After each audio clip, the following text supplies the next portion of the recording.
시청자 여러분 안녕하십니까? VOA 뉴스투데이 시작합니다. 북한이 4년여 만에 중거리 탄도미사일까지 발사하면서 무력 시위를 계속 이어가자 미국 바이든 행정부가 추가 대응을 예고하고 나섰습니다. 미국 국방부는 도발 중단을 촉구하면서 강력한 준비 태세를 강조했고 국무부는 북한에 책임을 묻기 위한 조치들을 추진하고 있다고 밝혔습니다. 첫 소식 조은정 기자가 보도합니다. 북한의 중거리 탄도미사일 발사 직후 외교와 함께 군사적 대비 태세를 강조했던 존 커비 미국 국방부 대변인은 31일 정례 브리핑에서 북한의 대륙간 탄도미사일 ICBM 발사 가능성에 대비하고 있느냐는 질문을 받았습니다. 커비 대변인은 다음 행보는 김정은 스스로만 알 것이라면서 북한의 추가 도발 중단을 촉구하고 외교와 군사적 대비 태세를 다시 강조했습니다. As for what he may do next, only Kim Jong-un knows the answer to that. What we hope he does next is stop these launches, stop these provocations, abide by UN Security Council resolutions, and quit threatening his neighbors in the region. We have made it very clear as an administration that we're willing to sit down and have dialogue with the North Koreans without precondition. That offer still stands. But in the meantime, here at the Department of Defense, we're going to do what we have to do to be ready on the peninsula. 커비 대변인은 이어 북한이 미국 본토를 도달할 수 있는 미사일을 갖고 있다고 공언하는 데 대한 오스틴 장관의 반응을 묻는 질문에 매우 우려하고 있다고 밝혔습니다. 그러면서 충돌을 원하는 사람은 아무도 없다면서 충돌은 한반도와 영내 모두에 파괴적인 결과를 초래할 것이라고 말했습니다. Clearly, nobody wants to see this come to open conflict. That would be devastating for everybody. On the peninsula and certainly elsewhere in the region. And there's no reason that it has to come that way. But in the meantime, while our diplomats are hard at work trying to advance some sort of dialogue, we here in the Department of Defense have got to make sure we're constantly advancing the capabilities of the alliance. And that's what we're focused on. 북한의 미사일 발사에 대해 강하게 규탄하고 있는 국무부는 새로운 추가 조치를 예고했습니다. 네드 프라이스 대변인은 북한의 잇따른 도발에 국무부가 같은 성명을 내고 있는데 우려가 커지고 있느냐는 질문을 받고 분명히 우려하고 있다면서 새로운 조치를 추진하고 있다고 밝혔습니다. Even as we seek to find ways to address this challenge diplomatically, we're moving forward with different steps to hold the DPRK responsible and accountable. And this month alone, we imposed sanctions on 8 DPRK-linked individuals and entities. These are individuals and entities that supported the DPRK's weapons of mass destruction and ballistic missile-related programs. We are continuing to discuss this challenge in the UN as well. 이런 가운데 젠 사키 백악관 대변인은 브리핑에서 북한에 대한 기존 입장을 재확인했습니다. 사키 대변인은 바이든 행정부 이전에도 북한은 수많은 미사일 시험 발사를 해왔고 그럴 때마다 말해왔다면서 외교의 문은 여전히 열려있고 분명히 북한에 전달했다고 밝혔습니다. VOA 뉴스 조은정입니다. 유럽연합 EU는 북한이 새해 들어 7번째이자 4년 만에 최고 수위인 중거리 탄도미사일을 발사한 데 대해 국제사회와 영내 평화 안보에 대한 위협 고조라면서 엄격한 제재 이행의 필요성을 강조했습니다. 유럽연합 대변인은 31일 북한의 중거리 탄도미사일 발사에 대한 VOA의 논평 요청에 북한의 반복적이고 노골적인 유엔 안보리 결의 위반은 국제사회의 엄격한 제재 이행의 필요성을 강조할 뿐이라고 지적했습니다.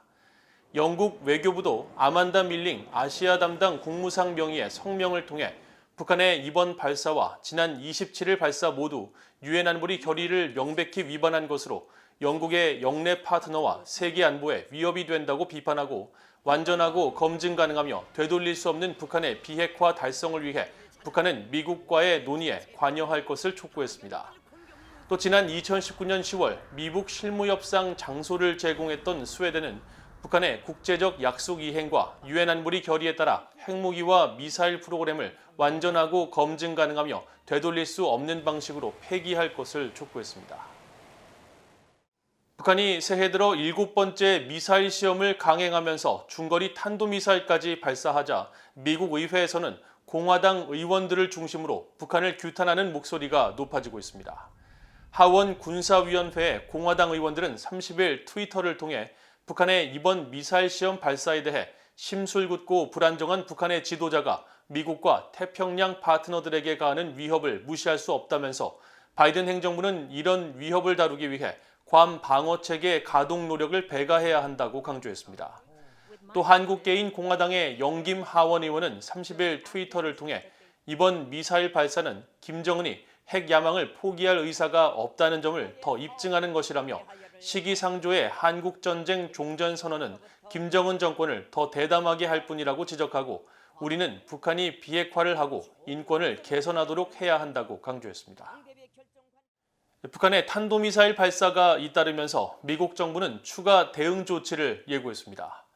전직 미국 관리들은 미한 연합훈련 재개와 사드 추가 배치 등으로 억지 방어 역량을 강화해야 하며 북한은 물론 중국과 러시아를 겨냥한 독자 제재를 계속 부과해야 한다고 지적했습니다. 박형주 기자가 보도합니다. 북한의 탄도미사일 시험 발사가 계속 이어지면서 미국의 전직 관리들은 동맹국과 미사일 방어 역량 강화를 위한 협력이 필요하다고 지적했습니다. 한미연합사 작전 참모를 지낸 데이비드 맥스웰 민주주의 수호재단 선임연구원은 31일 BOA와 전화통화에서 미한 연합 준비 태세를 보장하기 위해서는 적절한 수준의 연합훈련을 재개하는 것이 급선무라고 강조했습니다. 또 전략자산을 한반도 주변에 재배치하고 북한의 선박간 불법 환적을 저지하기 위한 적극적인 작전을 펼치며 북한의 무기 확산을 저지하기 위한 국제 체계도 적극 활용해야 한다고 제안했습니다. We could aggressively enforce the Proliferation Security Initiative, where 106 countries have signed on to prevent the proliferation of weapons of mass destruction. And North Korea continues to proliferate weapons around the world, and they benefit greatly from doing so. 게리 세이모어 전 백악관 대량살상무기 조정관은 최근 아랍에미리트에서 사드가 실전 상황에 중거리 미사일 등을 요격한 사실을 상기하면서 한국이나 일본의 사드 추가 배치 필요성을 제기했습니다. THAAD recently showed that it is capable of destroying ballistic missiles in the UAE. So one option would be to enhance ballistic missile defense cooperation. You know, obviously that would require both Seoul and Tokyo to agree. 트럼프 행정부에서 백악관 국가안보회의 북한 담당 국장을 지낸 앤서니 루지에로 민주주의 수호재단 선임연구원은 추가 독자 제재의 필요성을 강조했습니다. 그동안 대북 제재가 지속적으로 정비되지 않으면서 갈수록 효력을 잃고 있다면서 불법 활동에 관여한 북한의 기관과 개인은 물론 해외의 북한 대표부 또 중국과 러시아에 집중한 제재가 좋은 출발점이 될 것이라는 겁니다. Frankly speaking, the U.S. sanctions are always going to be more impactful than that because many of the banks and companies follow U.S. sanctions. So it's better if the U.S. has evidence of actions that they want to curtail. 반면에 제재만으로는 북한의 추가 도발을 억제할 수 없다는 지적도 나왔습니다.